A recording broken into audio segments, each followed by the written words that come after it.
আমাদের স্বাধীনতার যে ইতিহাস, সেই ইতিহাসকে বারবার বিকৃত করা হয়, বিকৃত করার চেষ্টা করা হয়। এমনকি আজকেও দেখলাম যে আমাদের একজন মহিলা ভূমি কমিশনার, সে একটা স্ট্যাটাস দিয়েছে, বঙ্গবন্ধু শেখ মুজিব স্বাধীনতার ঘোষণা দিয়েছেন, সেই জন্য নাকি তাকে চাকরি থেকে অব্যাহতি দিয়েছে। তো আমার প্রশ্ন, ঘোষণাটা কে দিয়েছে? এখন মানুষ অন্ধ না। আমি আপনাদের বলবো, আপনারা গুগল সার্চ করেন, আপনারা যান ইউটিউবে, সমস্ত বিশ্বের বিভিন্ন পত্র পত্রিকা মিডিয়া আপনারা দেখেন, বিশ্ব নেতারা কী বলেছে সেটা শুনেন। এমনকি আমেরিকার ডিক্লাসিফাইড যে ডকুমেন্ট, সেখানেও যখন বঙ্গবন্ধু শেখ মুজিব স্বাধীনতার ঘোষণা দিয়েছে, এরপর আপনার কিসিঞ্জার সে কী বলেছিল বা আমেরিকান সরকার কী বলেছিল সেটাও আপনারা দেখতে পারেন। বঙ্গবন্ধু শেখ মুজিব যদি স্বাধীনতার ঘোষণা না দেবে, তার কার দেবার অধিকার ছিল? শুধুমাত্র তারই ছিল জনগণের ম্যান্ডেট। আর সেই স্বাধীনতা আমরা অর্জন করেছি। আজকে কি দুর্ভাগ্য আমাদের যে আজ 2024 সালে সেই স্বাধীনতার ইতিহাসের কথা বলা যাবে না। আমরা দেখলাম সুদখোর ইউনূস, যে নাকি সন্ত্রাস করে জঙ্গিদের দ্বারা ক্ষমতা দখল করেছে, এবং সে নিজেই বলেছে যে মেটিকুলাস ডিজাইনের মাধ্যমে তিনি ক্ষমতা দখল করেছেন, এখানে কোনো ছাত্র জনতার আন্দোলন না। কিন্তু সেই ক্ষমতা দখল করে আজকে যখন বক্তৃতা দেয়, বঙ্গবন্ধুর প্রতি শ্রদ্ধা জানানোর প্রয়োজনটা মনে করে না, বা মুক্তিযোদ্ধাদের যে অবদান সেটাও সে স্মরণ করতে চায় না। কোন অদ্ভুত দেশে আমরা বাস করি। স্বাধীন বাংলাদেশ উন্নত সমৃদ্ধ হবে, সেটাই ছিল বঙ্গবন্ধুর আকাঙ্ক্ষা। এবং আরেকটি কথা সবাইকে জানাই, আমাদের যারা তরুণ প্রজন্ম তারা তো জানেন না অনেক ঘটনা। পৃথিবীর ইতিহাসে যেখানে যে দেশে বিপ্লব হয়েছে, স্বাধীনতা সংগ্রাম করেছে, সকলেরই একটা মিত্র শক্তি থাকে। যেমন জার্মানি, পশ্চিম জার্মানিতে আমেরিকা মিত্র শক্তি ছিল, পূর্ব জার্মানিতে রাশিয়া মিত্র শক্তি ছিল, জাপানে আমেরিকার মিত্র শক্তি হয়েছিল। এভাবে যদি পৃথিবীর বিভিন্ন দেশে আমরা দেখি, যারা মিত্র শক্তি থাকে তারা কিন্তু সেই দেশে থেকে যায়, সেখানে তাদের একটা নিজস্ব জায়গা হয়ে যায়। এর মধ্যে বাংলাদেশ ছিল একমাত্র ব্যতিক্রম। এই ব্যতিক্রমটা হতে পেরেছিল এই কারণে যে বঙ্গবন্ধু শেখ মুজিব ছিলেন স্বাধীন চেতা মানুষ। ঠিক একই সাথে শ্রীমতী ইন্দিরা গান্ধী, তিনিও স্বাধীন চেতা ছিলেন। তিনি আমাদের স্বাধীনতা সর্বতোভাবে সহযোগিতা করেছিলেন। বঙ্গবন্ধু যখন প্রস্তাব দিলেন মিসেস গান্ধীকে যে আপনি আপনার সেনাবাহিনী কবে ফেরত নেবেন, তিনি বলেছেন আপনি যেদিন বলবেন সেই দিন। এবং ইন্দিরা গান্ধীকে দাওয়াত দেওয়া হয়েছিল বাংলাদেশে 7ই মার্চ বঙ্গবন্ধুর জন্মদিন উপলক্ষে, কিন্তু তিনি বাংলাদেশে যাবার আগেই তিনি তার সেনাবাহিনী ফেরত নিয়ে যান। এটা ইতিহাসে একটা বিরল ঘটনা। মুক্ত দেশ, স্বাধীন দেশ, বঙ্গবন্ধু শেখ মুজিবকে ফিরিয়ে আনার ক্ষেত্রে তার অবদান। পাকিস্তানি শাসক ইয়াহিয়া খানের পতন হলে ভুট্টো আসে, ফাঁসির অর্ডার কিন্তু দেওয়া হয়েছিল, কিন্তু ওই কারাগার থেকেই ওখানকারই কিছু পুলিশ অফিসার এবং কারাগারের কর্তৃপক্ষ বঙ্গবন্ধু শেখ মুজিবকে কারাগার থেকে সরিয়ে নিয়ে যায়, তার জীবনটা রক্ষা করে। এবং এরপরে ভুট্টো দেখা করে, অনুরাগ বিনয় ছিল যে একই সাথে থাকা যায় কিনা। বঙ্গবন্ধু শেখ মুজিব শুধু বলেছিলেন আমি দেশের মাটিতে না ফিরে কোনো কথা বলবো না। লন্ডন হয়ে তিনি বাংলাদেশে ফিরে আসেন 10ই জানুয়ারি ওই শহীদ উদ্যানে তিনি ভাষণ দেন। এখানে আমি আমার বাবার কথা বলতে চাই যে আমরা তো সন্তান। তিনি কিন্তু বাংলাদেশে এসে আমাদের কাছে আসেননি। আমার মা তো প্রতীক্ষায় বসেছিলেন, সেখানেও যাননি। তিনি গিয়েছিলেন তার মানুষের কাছে, শহীদ উদ্যানে লাখো জনতা। তিনি ভালোবাসতে এনেছেন মানুষকে, এদেশের মানুষকে ভালোবেসেই তিনি তার জীবনটা উৎসর্গ করেছিলেন। নিজের জীবনে কোনো চাওয়া পাওয়া রাখেননি। আমরা তো সন্তান হিসেবে বাবাকে 1 না 2 বছর তো কাছে পাইনি। প্রথম যখনই ছোটোবেলা ঘুম থেকে উঠে শুনতাম আব্বাকে অ্যারেস্ট করে নিয়ে গেছে, তারপর যখন একটু বড় হলাম চোখের সামনে দেখতাম, দেখা হতো কারাগারের জেলখানায়। যে মানুষটা তার জীবনে এত ত্যাগ, এবং সেই সাথে আমার আওয়ামী লীগের অগণিত নেতা কর্মীরা তাদের যে ত্যাগ এদেশের স্বাধীনতায়, এবং এই আওয়ামী লীগই তো সারা বাংলাদেশের মানুষকে ঐক্যবদ্ধ করেছে। ছাত্র সংগ্রাম পরিষদ করে আন্দোলন অগ্রণী ভূমিকা রেখেছে ছাত্রলীগ এবং আওয়ামী লীগ। সেটা কী করে মানুষ মুছে ফেলবে, কী করে ভুলে যাবে? ভুলে যায় কারা? ভুলতে পারে তারা যারা এদেশের স্বাধীনতা চায় না, যারা এখনও ওই পাকিস্তানি প্রভুদের পদতলে বসে থাকতে চায়। এবং সেটাই জন্য মনে হয় অনেকেরই আকাঙ্ক্ষা, সেটাই জন্য তারা চায়। সেই জন্য আজকে 2024-এ এসে দেখি জাতির পিতার নাম মুছে ফেলা হয়, ইতিহাস বিকৃত করা হয়। বইতে ছবি আছে কেন, সেটা কাগজ দিয়ে বন্ধ করে দেওয়া হয়। ঠিক এই অবস্থা দেখেছি জিয়াউর রহমানের আমলেও। জিয়া, এরশাদ, খালেদা জিয়া প্রত্যেকের আমলে অনেক ছবির মধ্যে যদি বঙ্গবন্ধুর ছবি থাকতো তো সেটা একটা সাদা কাগজ দিয়ে সেটাকে ঢেকে রাখা হতো। কিন্তু ঢেকে রাখা কি সম্ভব? পারবে ইতিহাসকে মুছে ফেলতে? ইতিহাস আপন গতিতে চলে। বঙ্গবন্ধু মাত্র 3 বছর 7 মাস সময় পেয়েছিলেন যুদ্ধবিধ্বস্ত দেশ গড়ে তুলতে। 9 মাস 10 মাসের মধ্যে একটা সংবিধান উপহার দেন। একটি যুদ্ধবিধ্বস্ত দেশ, একটি প্রদেশকে একটি রাষ্ট্র, বাংলাদেশ, এর নামটা বঙ্গবন্ধু শেখ মুজিবের দেওয়া। 1970 সালের 5ই ডিসেম্বর সৌদি সাহেবের মৃত্যুবার্ষিকীতে তিনি ঘোষণা দিয়েছিলেন, আমাদের আজ থেকে এই পূর্ববঙ্গের নাম হবে বাংলাদেশ। এই নামটা কিন্তু তাঁর দেওয়া। যাক, স্বাধীনতার পর তিনি এই যুদ্ধবিধ্বস্ত দেশ গড়ে তুলে মাত্র 3 বছর 7 মাসের মধ্যে বাংলাদেশকে স্বল্পোন্নত দেশে উন্নীত করেন। প্রবৃদ্ধি 9 ভাগ পর্যন্ত উন্নীত হয়েছিল। এটা একটা বিস্ময় ছিল সকলের কাছে। দুর্ভাগ্য আমাদের সকলের 75-15 আগস্ট জাতির পিতাকে হত্যার পর বাংলাদেশ কিন্তু আর এক কদম এগোতে পারেনি, বরং পিছিয়ে ছিল। 7ই জুন 81 সালে আমি মে মাসে ফিরি। 7ই জুন 6 দফা দিবস পালনের সময় আমি প্রথম প্রশ্ন করি যে আমি আর ওই সেনাবাহিনীতে বিধবার কান্না শুনতে চাই না, সন্তান হারা পিতামাতার কান্না শুনতে চাই না, পিতা হারা সন্তানের কান্না শুনতে চাই না।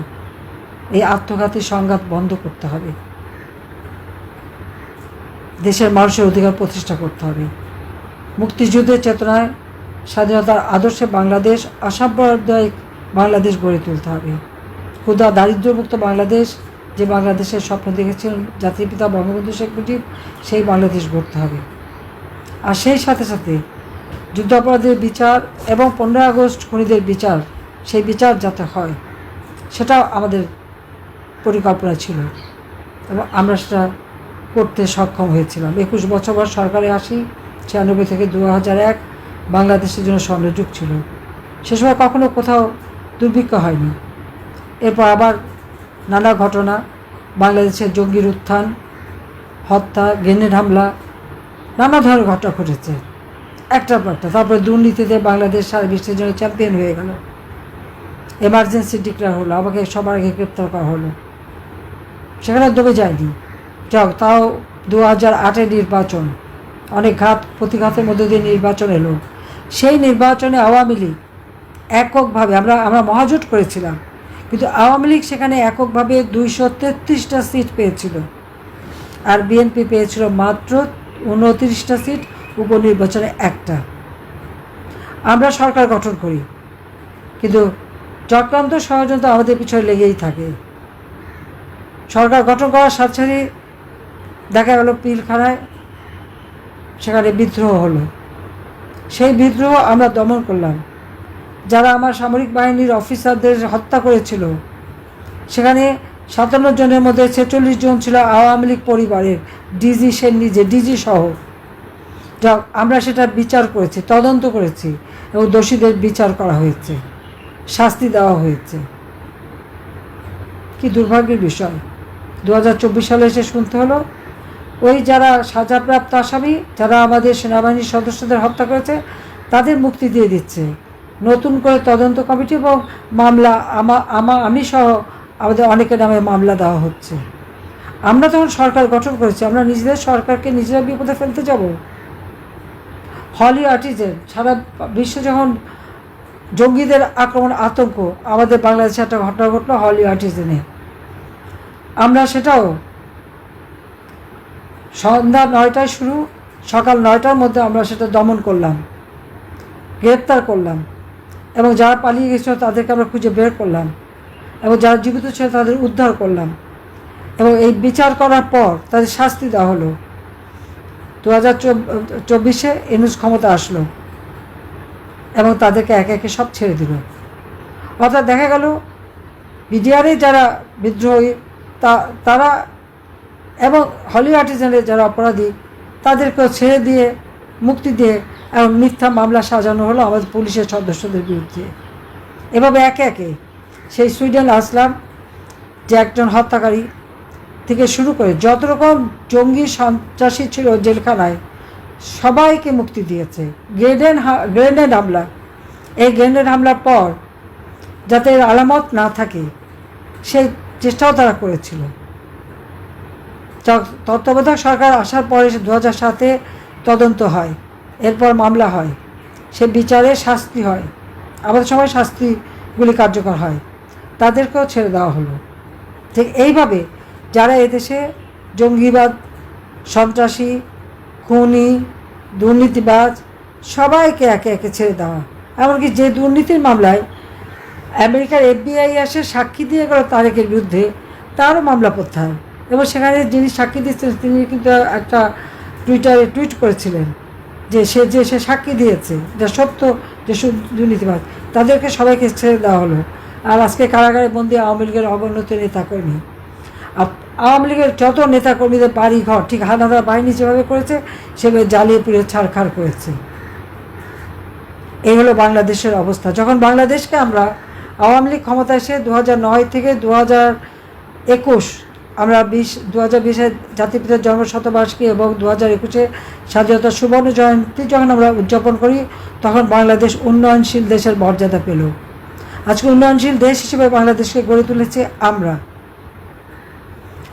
2018 ইলেকশনের ঠিক আগের বছর এই যে প্রায় কয়েক লক্ষ রোহিঙ্গা আমাদের দেশে, তাদের অবস্থা দেখে আমাদের সে 71-এর কথা মনে হলো।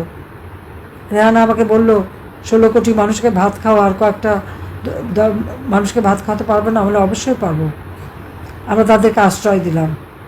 প্রথম 2-3 মাস তো আর কোনো সাহায্য আসেনি। সারা বাংলাদেশ থেকে আমাদের আওয়ামী লীগ নেতাকর্মীরা যা আছে তাই নিয়ে এসে এদের পাশে দাঁড়ালো। আমাদের সশস্ত্র বাহিনী, বর্ডার গার্ড, পুলিশ প্রত্যেকে তাদের সেবা করা, তাদেরকে সমস্ত চিকিৎসা ব্যবস্থার পরে বিদেশ থেকে বিভিন্ন সাহায্য আসতে শুরু করে, তাদেরকে আমরা আশ্রয় দিয়েছি। কিন্তু মিয়ানমারের সাথে আমরা যুদ্ধ করিনি, আলোচনা করেছি যাতে তাদের ফিরিয়ে নিয়ে যায়। 5 অঞ্চলে সুন্দর ঘর বাড়ি করে দিয়েছি, সেখানে যারা থাকে একটা ভালো পরিবেশে থাকতে পারে সে ব্যবস্থা আমরা করে দিয়েছি। তো যাই হোক, আমি বলবো এটা যে আওয়ামী লীগ জনগণের কল্যাণ করে। আমরা দারিদ্র্যের সীমা কমিয়ে মানুষের জীবনমান উন্নত করেছি, মানুষের একটা স্বপ্ন দেখতে শুরু করেছে। আজকে সেই স্বপ্ন ভেঙে চুরমার। আজকে সারা বাংলাদেশ জ্বলছে। বাংলাদেশে একটা সংঘাত, আত্মঘাতী সংঘাত। আমরা তো এটা চাই না। বাংলাদেশের মানুষ শান্তি থাকবে, নিরাপদে থাকবে, উন্নত জীবন পাবে, এটাই তো আমাদের লক্ষ্য ছিল, আর সেটা বাস্তবায়নও করেছিলাম। কিন্তু একটি মানুষের ক্ষমতার লোভ এবং বাইরের অর্থ নিয়ে কিভাবে একটা দেশকে ধ্বংস করা যায়, সেই ধ্বংসের একটা দৃষ্টান্ত এই সুদখোর লোভী ইউনূস সেটা দেখাচ্ছে। কাজে একে ক্ষমতা থেকে হটাতে হবে, মানুষকে আবার মুক্ত করতে হবে, বাংলাদেশকে উন্নত করতে হবে। তার জন্য সকলকে প্রস্তুতি নেওয়ার জন্য এবং যা আছে সেইভাবে তৈরি হয়ে থাকতে হবে। আমি জানি আমাদের আওয়ামী লীগের নেতাকর্মী জেল, জুলুম, অত্যাচার, নির্যাতনের সীমাহীন। প্রায় 70,000 আওয়ামী লীগ নেতাকর্মী গ্রেপ্তার এবং 14 দলের নেতাকর্মী গ্রেপ্তার, এবং তাদের বিরুদ্ধে যে মামলা, যা হলো 5 লক্ষের মতো মামলা। তো এত মানুষের মামলার এত মানুষ একসাথে গ্রেপ্তার করা, এখানে অবশ্য সুদখোর ইউনূস একটা রেকর্ড করেছে। আমার মানে এটা যদি ওয়ার্ল্ড গিনিস বুক অফ রেকর্ডে দেওয়া যায় তাহলে ওখানেও তার নাম পাওয়া যাবে। সে তো খালি নাম কিনতে চায়, সেখানে তার নাম পাওয়া যাবে। আর মানুষ খুন করা, হত্যা করা, কুপিয়ে হত্যা করা, লাঠি দিয়ে পিটিয়ে হত্যা করা, আমাদের অগণিত আওয়ামী লীগের নেতাকর্মী, পুলিশ বাহিনী, সাংবাদিক, সাংস্কৃতিক কর্মী থেকে শুরু করে এমন কেউ নাই তাদেরকে এভাবে পিটিয়ে হত্যা না করেছে। এই এত অল্প সময়ের মধ্যে যেভাবে সে গণহত্যা করেছে ইউনূস, সেটাও তার একটা রেকর্ড। সে বলে আমি নাকি গণহত্যা করেছি। আমি তো গণহত্যা করিনি। ছাত্ররা 6 জন মহাশয়ের সাথে আমি তো জুডিশিয়াল ইনকোয়ারি কমিটি করে দিয়েছিলাম, ইউনূস কেন সেটা তদন্ত করতে দেয়নি? এখনও ওই কবর থেকে বের করা হোক লাশ, এবং ফরেন্সিক করা হোক, পোস্টমর্টম করা হোক বিদেশি বিশেষজ্ঞ দিয়ে, কিভাবে হত্যা হয়েছে, কোন বুলেটে হত্যা হয়েছে, কার দ্বারা হত্যা, সেটা বের করা যাবে। আচ্ছা, কৃষক, শ্রমিক, মেহনতি মানুষ, জেলে, কামার, কুমার, তেয়াতি, সকলের ঘরে হাহাকার, দিনমজুর হাহাকার, মানুষের ক্রয় ক্ষমতা নাই। তো বলছে জিনিসের দাম নাকি বাড়ে নাই। জিনিসের দাম তো ইতিমধ্যে বাড়িয়ে দিয়েছে। আমার সময় তো সিঙ্গেল ডিজিটের ছিল, 9%-এর নিচে ছিল, এখন তো 11-12%, 14% পর্যন্ত উঠেছিল। তাহলে কি করলো দেশের মানুষের, কি করলো? সব জিনিসের দাম বেড়ে গেছে, সেগুলো তো আর কমাতে পারেনি। ঘরে ঘরে বিদ্যুৎ দিয়েছিলাম, এখন বিদ্যুৎ নাই, পানি নাই। এই যে দেশটাকে ধ্বংস করা, এই ধ্বংসের জন্য বোধহয় আমাদের ইউনূস সাহেব একখানা ভালো পুরস্কার পেতে পারেন, যে কত দ্রুত অল্প সময়ে একটা সুন্দর উন্নত দেশকে একেবারে ধ্বংস করে দেওয়া যায়। কাজে এর হাত থেকে মুক্তি পাওয়ার জন্য সকলকে একসাথে রুখে দাঁড়াতে হবে।